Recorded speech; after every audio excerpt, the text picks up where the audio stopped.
Hello everyone. अभी तक आपने जो 2 वीडियोस की है एब्स्ट्रैक्ट अलजेब्रा की, उसके अंदर आपको इतना पता लग गया होगा नॉर्मल सीरीज़ क्या है, सब नॉर्मल सीरीज़ क्या है, फैक्टर ग्रुप क्या है, लेंथ ऑफ सीरीज़ क्या है। और हमने एक एग्जांपल देखा था कि हमेशा नॉर्मल सब नॉर्मल होती है या नहीं, या सब नॉर्मल नॉर्मल होती है या नहीं, उससे रिलेटेड।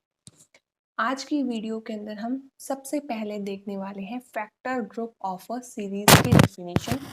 ठीक है, तो factor group of a series के डेफिनेशन करने से पहले आपको ऑलरेडी पता होगा कि लास्ट वीडियो के अंदर हमने क्या किया था, फैक्टर ग्रुप।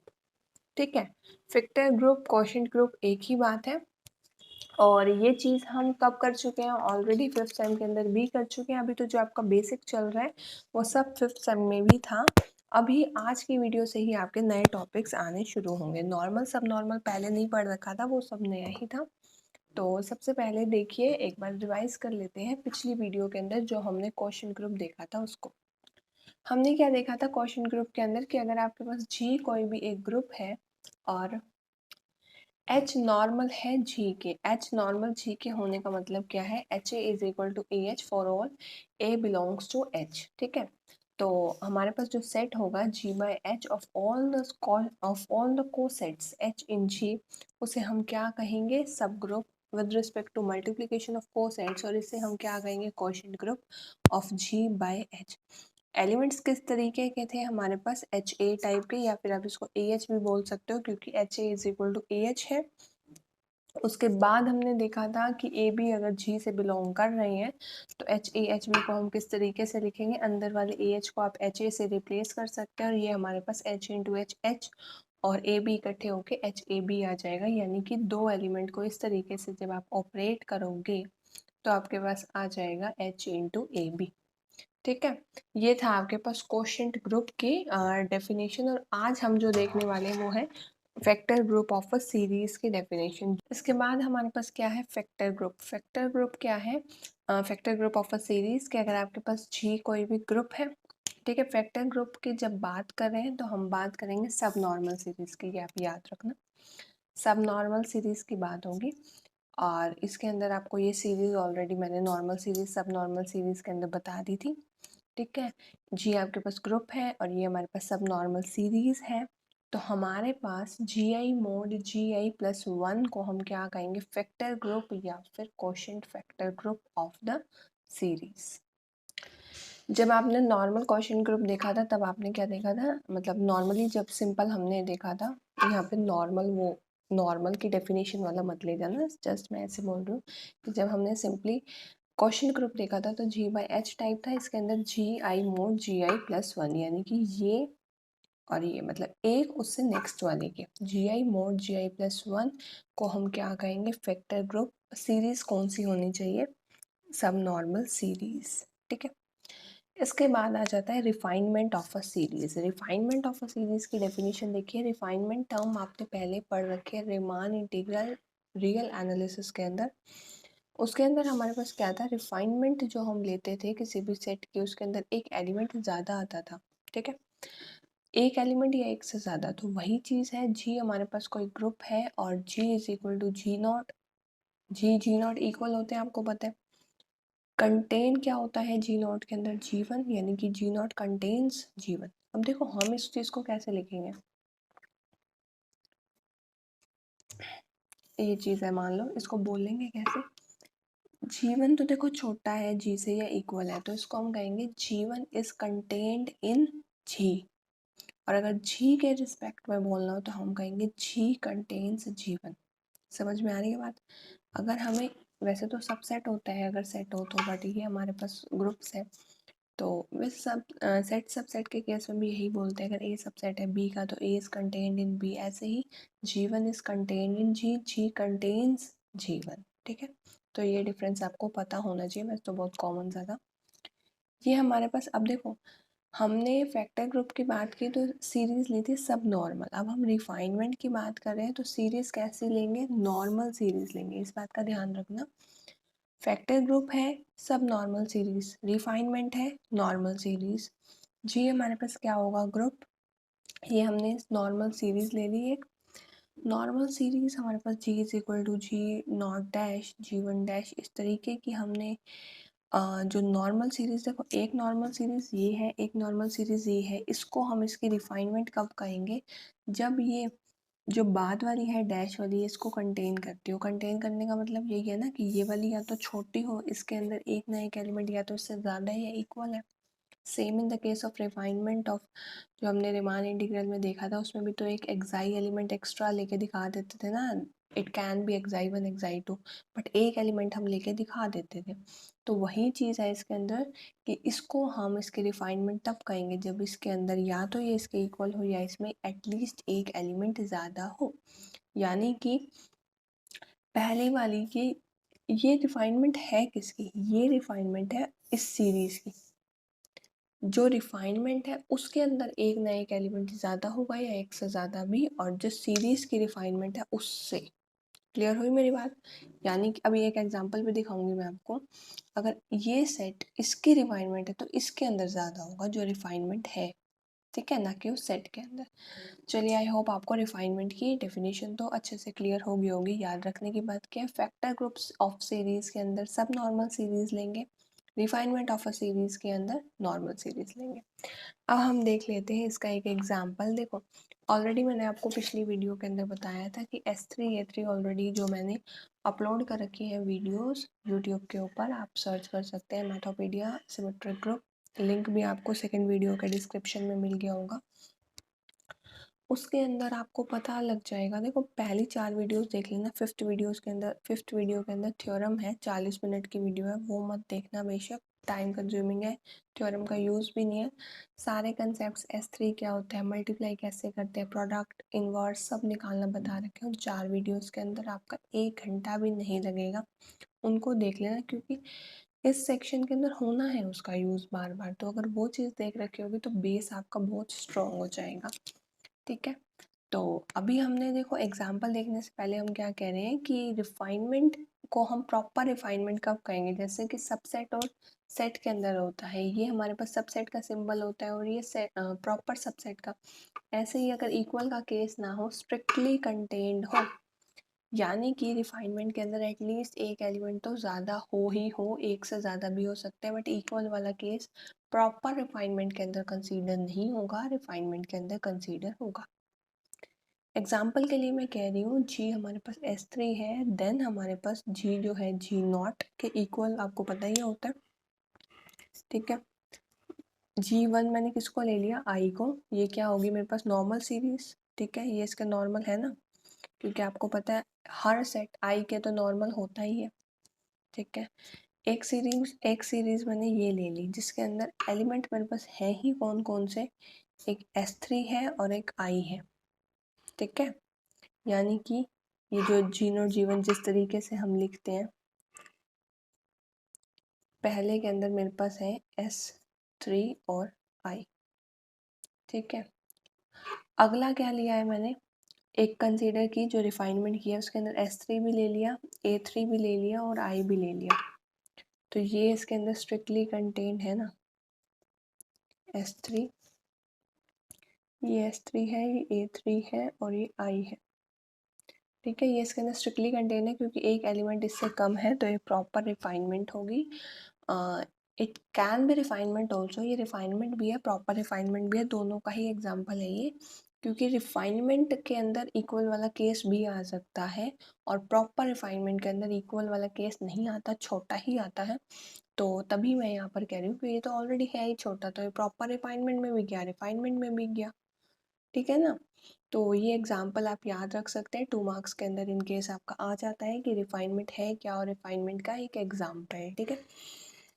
तो आप यही वाला एग्जाम्पल देंगे और इसके अंदर आप कह सकते हैं कि हमारे पास ये जो सीरीज़ है, बाद वाली सीरीज़, इसके अंदर इवन आपको दिखा भी रखा है कि ये इसके नॉर्मल है। नॉर्मल के लिए मैंने आपको बता ही रखा है ना कैसे चेक करते हैं।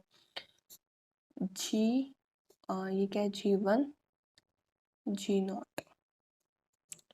ऊपर S3 का ऑर्डर, नीचे नीचे A3 का ऑर्डर, तो 2 आ गया। अगर 2 आ जाए तब तो पक्का नॉर्मल होता ही होता है, कुछ और आ जाए तब भी नॉर्मल हो सकता है। तो हमारे पास यहाँ पर 2 आ रहा है, तो ये इसके नॉर्मल, और every group is normal to I. ठीक है, तो ये हमारे पास नॉर्मल सीरीज आ गई, क्योंकि हर एक हमारे पास हर एक दूसरे के नॉर्मल है। तो दोनों ही सीरीज नॉर्मल थी, तो हम ये कह सकते हैं कि हमारे पास नॉर्मल सीरीज वाली कंडीशन तो पहली कंडीशन थी से रिफाइनमेंट के केस के अंदर। उसके बाद हमने ये भी दिखा दिया कि ये इसके अंदर कंटेंट भी है, तो क्या हो गई बाद वाली सीरीज पहले वाली सीरीज की क्या हो गई, रिफाइनमेंट। ठीक है, तो आई होप आपको रिफाइनमेंट भी समझ में आ गया होगा, फैक्टर ग्रुप ऑफ सीरीज भी समझ में आ गया होगा। अब सेक्शन का जो मेन पार्ट स्टार्ट हो रहा है, डेट इज सॉल्वेबल ग्रुप। इस सेक्शन का नाम है, जैसा कि आपको पता होगा कि सॉल्वेबल के बारे में डिटेल जानेंगे आप, वो स्टार्ट हो रहा है। सबसे पहले हम देखेंगे सॉल्वेबल सीरीज होता क्या है, उसके कंडीशन क्या है, और ये डेफिनेशन बहुत ही ज़्यादा इंपॉर्टेंट होगी। हर थ्योरम के अंदर पहले आपको ये डेफिनेशन लिखनी होगी जो भी सॉल्वेबल की होगी। ठीक है, और इवन ऑलमोस्ट सारी थ्योरम्स इसके अंदर स्टार्टिंग यहीं से होगी कि आपको सबसे पहले सॉल्वेबल की डेफिनेशन लिखनी ही पड़ेगी। तो देखिए हमारे पास सॉल्वेबल सीरीज की डेफिनेशन क्या है। A group G is said to be solvable.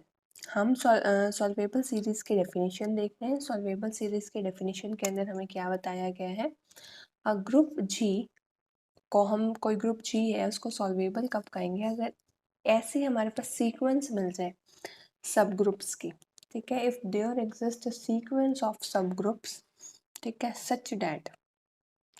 अब आपके पास ये पूरी की पूरी क्या है, ये आपके पास क्या मिल गई, पहले तो सबसे पहले आपके पास सीरीज मिल गई। ठीक है, इसके अंदर वही चीज़ जैसा कि आप नॉर्मल सब नॉर्मल सीरीज के अंदर जो बना रहे थे सीरीज, जैसे कि G is equal to G naught contains G1 contains G2 up to so on E तक जाएंगे। ठीक है, वही चीज़ यहाँ पर लिखी है। कंडीशन क्या है, Gi+1 नॉर्मल होगा Gi के, जहाँ पे I वेरी कर रहा है 0 टू R-1। R-1 क्यों हुआ, जैसे ही R-1 पुट करेंगे तो ये बन जाएगा R और ये आ जाएगा R-1। ठीक है, तो हमारे पास Gi+1 इज नॉर्मल टू क्या आ गया, Gi। ठीक है, देखो इसके अंदर हमने क्या किया है, आई की वैल्यू आप याद रखेंगे, क्योंकि इनकेस हम 0 टू R आई ले लेते हैं ना, तो हमारे पास यहाँ क्या हो जाता है R+1, जबकि इसके अंदर R+1 तो एलिमेंट ही नहीं है ना, Gr+1। आखिरी भी जो आइडेंटिटी बन रहा है वो Gr ही बन रहा है। तो पहली condition Gi+1 is normal to Gi, and second Gi mod Gi+1 is abelian. ठीक है, ये आपके पास वेक्टर ग्रुप वाली कंडीशन है सेकेंड वाली। तो Gi mod Gi+1 अबेलियन होना चाहिए। अबेलियन होने का मतलब क्या है कि कम्यूट करना चाहिए। आपको ग्रुप के डेफिनेशन के अंदर मैंने बताया था, अबेलियन में क्या होता है, एक एक्स्ट्रा कंडीशन होती है कॉम्यूटेटिव प्रॉपर्टी वाली। इस केस के अंदर भी आई वेरी करेगा 0 टू R-1, क्योंकि आपको क्लियरली दिख जाना चाहिए जहाँ पर भी नोटेशन I+1 है तो ऑब्वियसली R तो पुट कर नहीं सकते ना, R पुट करते ही Gr+1 आ जाएगा, जो कि सीरीज के अंदर है ही नहीं। ठीक है, a group R is said to be solvable if there exists a sequence of subgroups G is equal to G naught contains G1 contains। ये वाली डेफिनेशन तो अभी इस वीडियो में आपको समझ में आने के बाद आपको एटलीस्ट 3 से 4 बार लिख के भी देख लेना, सो डैट आपको बहुत अच्छे से क्लियर हो जाए, क्योंकि हर थ्योरम के अंदर मैं कह रही हूँ उसका यूज होना है। ठीक है, अब कह रहे हैं any abelian group G is solvable, कह रहे हैं हर अबेलियन ग्रुप G सॉल्वेबल होगा। ठीक है, the series G is contains E as a normal series, यानी कि E हमारे पास नॉर्मल होगा G के, मैंने बताया है हर ग्रुप आइडेंटिटी के नॉर्मल होता है। And it's only factor group, अगर आपके पास सीरीज ही सिर्फ इतनी है जिसके अंदर दो ही एलिमेंट्स हैं G और E, तो हमारे पास आपको पता है नॉर्मल सीरीज बन रही है। ठीक है, तो यानी कि ये कंडीशन सेटिस्फाई हो रही है पहले वाली, G is normal to E। Second condition ये कि factor group Gi mod E is abelian होगा, क्योंकि हर ग्रुप आइडेंटिटी के साथ तो देखो हर चीज़ कम्यूट करती है, तो ये चीज़ सेकेंड कंडीशन भी सेटिस्फाई। तो अबेलियन ग्रुप जो है हमारे पास वो दोनों कंडीशन को सेटिस्फाई करेगा, इसलिए क्वेश्चंस के अंदर कभी भी सॉल्वेबल ग्रुप प्रूव करना आएगा और हम उसको अगर इतना दिखा देंगे अबेलियन आ रहा है, तो हम कह देंगे every abelian group is solvable. So ये हमारे पास क्या आ गया, ग्रुप सॉल्वेबल। ठीक है, ये अभी आगे आगे आपको क्वेश्चंस के अंदर पता चलने वाला है। बाकी इस एग्जाम्पल से हमें यही पता लगा, या हमने जस्ट प्रूव करके दिखाया कि कैसे अबिलियन ग्रुप सॉल्वेबल होता है। क्यों? क्योंकि हमारे पास अबिलियन ग्रुप है तो सेकंड कंडीशन सेटिस्फाई होगी, और पहली इसलिए सेटिस्फाई होगी क्योंकि जो नॉर्मल सीरीज़ है उसके अंदर हमारे पास वो चीज़ नॉर्मल आ जाएगी आइडेंटिटी के। ठीक है, तो इसीलिए यहाँ पर आपको बताया भी, अगर सेट के अंदर जी और ई दो ही एलिमेंट्स हैं तो उस केस के अंदर सीरीज क्या बनेगी, एलिमेंट्स क्या होंगे, जी और ई नॉर्मल भी हैं, सेकंड कंडीशन भी सेटिस्फाई हो रही है, तो ये क्या आ जाएगा, अबीली। ठीक है, सेकेंड कंडीशन से जी मॉड ई अबिलियन आ गया तो सेकेंड कंडीशन सेटिस्फाई, पहले इधर सेटिस्फाई, दोनों कंडीशन जिसने सेटिस्फाई कर दी वो ऑब्वियसली सॉल्वेबल सीरीज बनेगी ही बनेगी। ठीक है, अब 6 रिमार्क्स हैं वो देख लेते हैं क्या कह रहे हैं उसके अंदर हमें। अगर H सबसेट है G का, देन H इज अ सब ग्रुप। आपको पता है वन स्टेप टेस्ट, ऑलरेडी मैंने फिफ्थ सेम के अंदर बताया था आपको कि आपके पास अगर H को सबसेट प्रूफ करना है और आपको दिया हुआ है कि, मतलब देखो, सब ग्रुप प्रूफ करना है, सबसेट दिया हुआ है, सब ग्रुप प्रूफ करना है, तो वन स्टेप टेस्ट लगाएंगे, that is a b inverse belong to G for all a b. ठीक है, ये कंडीशन सेटिस्फाई करनी चाहिए और इस कंडीशन को कहते क्या है, one step test. As such कहीं इनका क्वेश्चंस के अंदर, मतलब क्वेश्चन के अंदर किसी ना किसी पॉइंट पे यूज होगा, बट इसके ऊपर अलग से कुछ रिमार्क पे क्वेश्चन नहीं आने वाला एग्जाम के अंदर। To show H is normal to G, H is normal in G, we are to show that H अगर बिलोंग कर रहा है कैपिटल H के अंदर और G कैपिटल G के अंदर बिलोंग कर रहा है, तो G inverse H G belong करना चाहिए H के अंदर, यानी कि जिसके अंदर बिलोंग करना चाहिए वो कौन से वाला है, छोटे वाला, क्योंकि G हमारे पास मेन ग्रुप होता है, H हमारे पास उसका सबसेट होता है, और अगर आपको नॉर्मल दिखाना है तो नॉर्मल सब ग्रुप के अंदर मैंने आपको ये कंडीशन ऑलरेडी बता रखी है फर्स्ट वीडियो के अंदर, तो ये चीज़ आपको क्लियर होगी। H नॉर्मल है G के अंदर अगर, तो ये जो क्वेश्चन ग्रुप बनता है हमारे पास G मोड H, इसके पास एलिमेंट्स किस फॉर्म के होंगे ये आपको पता है, राइट कोसेट लेफ्ट कोसेट किसी भी फॉर्म के हो सकते हैं, क्योंकि ऑलरेडी नॉर्मल है, तो HA HB HC लिखिए, या फिर EH BH CH, दोनों ही सही होंगे। ठीक है, अब क्या कह रहे हैं, अ mapping F such that G to G inverse is said to be homomorphism if f of x y is equal to f of x dot f of y। Homomorphism की तो डेफिनेशन के अंदर ही ये कंडीशन थी, chapter third के अंदर groups and rings के अंदर पढ़ रखा होगा आपने, प्लस में अगर एंट्रेंस की तैयारी की है तब भी रिवीजन ली होगी कि होमोमॉर्फिज्म की ये कंडीशन होती है, that f of x y के अंदर हमारे पास ऑपरेशन कौन सा होगा, जो जी के अंदर होगा, और एफ ऑफ एक्स और एफ ऑफ वाई के बीच में ऑपरेशन कौन सा होगा, जो जी डैश के अंदर होगा। ठीक है, जैसे कि देखिए मैं थोड़ा सा आपको और क्लियर करके बताऊं ये वाली condition, f of x y is equal to f of x f of y वाली, यहाँ तो देखो कुछ दिया नहीं हुआ था ग्रुप के अंदर ऑपरेशन कौन सा, तो हम डायरेक्टली मान लेते हैं कि हमारे पास ऑपरेशन मल्टीप्लिकेशन का है। अगर मैं डायरेक्टली आपको मैपिंग के अंदर लिख के बता दूं कि जी के पास ये ऑपरेशन है और जी डैश के पास ये ऑपरेशन है, तो इसके ऊपर जब होमोमॉर्फिज्म की कंडीशन लगेगी तो एक्स और वाई के अंदर प्लस का ऑपरेशन आएगा, जो डोमेन का ऑपरेशन है, और राइट हैंड साइड के अंदर ये वाला ऑपरेशन आएगा। ठीक है, क्लियर ये चीज़। ठीक है, इस तरीके से यहाँ पर आपको दोनों मल्टीप्लिकेशन के दिख रहे होंगे, बट ये चीज़ डिपेंड करती है डोमेन और कोडोमेन के ऑपरेशंस क्या है। अगला है हमारे पास, if f is also 1 1 and on 2 then it is called isomorphism where g and g dash are said to be isomorphic written as g is isomorphic to g dash। कह रहे हैं अगर आपके पास f 1 1 भी है on 2 भी है तो हम क्या कहेंगे, वो आइसोमॉर्फिज्म है, मतलब कि f क्या होगा, कोई मैपिंग होगी g से g डैश के अंदर ऑब्वियसली। ठीक है, अगर ये मैपिंग आपके पास 1 1 और ऑन टू दोनों है तो हम कहेंगे कि ये एक दूसरे के आइसोमॉर्फिक है।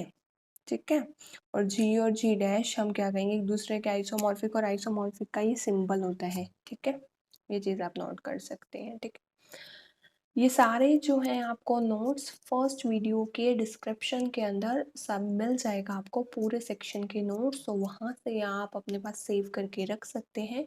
जो इस वीडियो का पहला पार्ट था उसके अंदर जाइए, उसका डिस्क्रिप्शन के अंदर आपको नोट्स अवेलेबल हो जाएंगे कि जो ये वाले जो नोट्स हैं जो मैं यूज़ कर रही हूँ। अगला है fundamental theorem of group homomorphism. अगर आपके पास एफ जो है जी से जी डैश पे ग्रुप होमोमॉर्फिज्म है, देखो ये आपके पास बहुत इंपॉर्टेंट थ्योरम थी ग्रुप थ्योरी के अंदर। इसका रिजल्ट क्या था, G mod kernel of F. Mapping हम हमेशा ऐसे ही लेंगे जी टू जी डैश, ठीक है। तो आपके पास जी मॉड कर्नल ऑफ एफ जो है इस आइसोमॉर्फिक होगा एफ ऑफ जी के, ठीक है। एफ ऑफ जी है क्या एफ ऑफ जी कोडोमेन के इक्वल है? देखो रेंज और कोडोमेन में फ़र्क आपको ऑलरेडी पता होगा। रेंज पूरा राइट साइड वाला सेट होता है, सॉरी रेंज क्या होता है, ये रेंज है, ये कोडोमेन है। कोडोमेन से छोटी होती है रेंज या उसके इक्वल होती है। रेंज तो क्या होता है कि डोमेन के एलिमेंट पुट करने पे जो एलिमेंट्स आ रहे हैं उनको हम रेंज कहते हैं। कोडोमेन ये पूरी ही होती है, ये डोमेन ये कोडोमेन, ठीक है। तो रेंज हमेशा छोटी होती है या इक्वल होती है डोमेन के, ठीक है। सॉरी रेंज हमेशा छोटी होती है या इक्वल होती है कोडोमेन की। और हमारे पास एफ ऑफ जी क्या है, रेंज, यानी कि जी के एलिमेंट्स को पुट करने के बाद जो इमेज आई है उसे हम क्या कहेंगे, रेंज। और जी डैश क्या है, पूरी कोडोमेन। तो जी मॉड कर्नल ऑफ एफ जो होती है आइसोमॉर्फिक होती है एफ ऑफ जी के। जहाँ पर आपको नोट्स के अंदर ऑलरेडी बता भी रखा है कि कर्नल ऑफ एफ क्या है, एक्स बिलोंग टू जी के जिन भी डोमेन के एलिमेंट्स की इमेज 0 आ रही है। देखो कर्नल और रेंज स्पेस दोनों ही मैंने आपको लीनियर अलजेब्रा के अंदर मैंने कर्नल वाला आपको पॉइंट अच्छे से एक्सप्लेन कर रखा है। रेंज स्पेस क्या होता है, नलिटी वगैरह चैप्टर 5 के अंदर, वहाँ से आप एक बार उसकी जस्ट डेफिनेशन समझ लीजिए, बहुत अच्छे से क्लियर कर रखा है। ये चीज़ें मैं इसलिए बता रही हूँ क्योंकि अभी वीडियो के अंदर मैं बता भी दूंगी तो आपको इतने अच्छे से क्लियर नहीं होगा, क्योंकि स्पीडली बता रही हूँ। जिन बच्चों ने पहले ही ऑलरेडी पढ़ रखा है उनको दिक्कत नहीं आने वाली, बट जिन्होंने ऑनलाइन के चक्कर में पढ़ा नहीं है ढंग से तो अब कर लीजिए, क्योंकि इनके अंदर ये चीज़ें यूज़ होंगी तो आपको दिक्कत आएगी, ठीक है। नलिटी वगैरह आपको पता है तो ठीक है, अदरवाइज आप देख सकते हैं। तो यहाँ मैं आपको क्लियरली बता देती हूँ ताकि जिन बच्चों को आता है उनको टाइम वेस्ट ना लगे। तो कर्नल ऑफ एफ हमारे पास क्या होता है, ऐसे एक्स बिलोंग टू जी, यानी कि डोमेन के वो एलिमेंट्स जिनकी इमेज अंडर एफ 0 आए, ठीक है, वही चीज़ लिख रखी है यहाँ पे। और कह रहा है कि ये दो स्ट्रक्चर आइसोमॉर्फिक कब कहलाते हैं, जब वो एब्स्ट्रैक्टली सेम हो, यानी कि उनकी जो मतलब क्या कहते हैं उसको, प्रॉपर्टीज सेम हो, एक तरीके से आप कह सकते हैं, तभी हम उन्हें आइसोमॉर्फिक कहेंगे, ठीक है। अगली हमारे पास थ्योरम है that every subgroup of a solvable group is solvable. ये हम थ्योरम को नेक्स्ट वीडियो के अंदर डिस्कस करने वाली हैं। दो थ्योरम्स हैं ऐसी, एक every subgroup of solvable group is solvable, इसको मैं बहुत डिटेल के अंदर कराऊंगी आपको। और उसके बाद जो थ्योरम है वो इसी से रिलेटेड है, तो वो थोड़ा सा मैं आपको शॉर्ट में बताऊंगी। अगर आपने एक समझ लिया अच्छे से तो दूसरी भी आपको समझ में आने वाली है, ठीक है। तो आज की वीडियो के अंदर इतना ही करते हैं, ये वाली थ्योरम हम नेक्स्ट वीडियो में देखेंगे। तब तक के लिए thank you so much for watching my videos. और आपको जिन भी टॉपिक्स के अंदर डाउट्स हो वो आप मुझे चैट सेक्शन या कमेंट्स के अंदर या टेलीग्राम पर भी आप मुझे ज्वाइन कर सकते हैं। एक अलग से ग्रुप है एमएससी मैथमेटिक्स के लिए, तो उसका लिंक आपको मेरे मेन ग्रुप के डिस्क्रिप्शन के अंदर, सॉरी मेन ग्रुप के अंदर मिल जाएगा, पिन किया हुआ है वहाँ पर, तो आप उसे जाकर ज्वाइन कर सकते हैं। उसमें सारे बच्चे एमएससी के ही हैं, इवन एमएससी फर्स्ट ईयर के ही हैं, तो वहाँ आप अच्छे से डिस्कस कर सकते हैं जो भी आपको डाउट्स हो। So again thank you so much and have a nice day.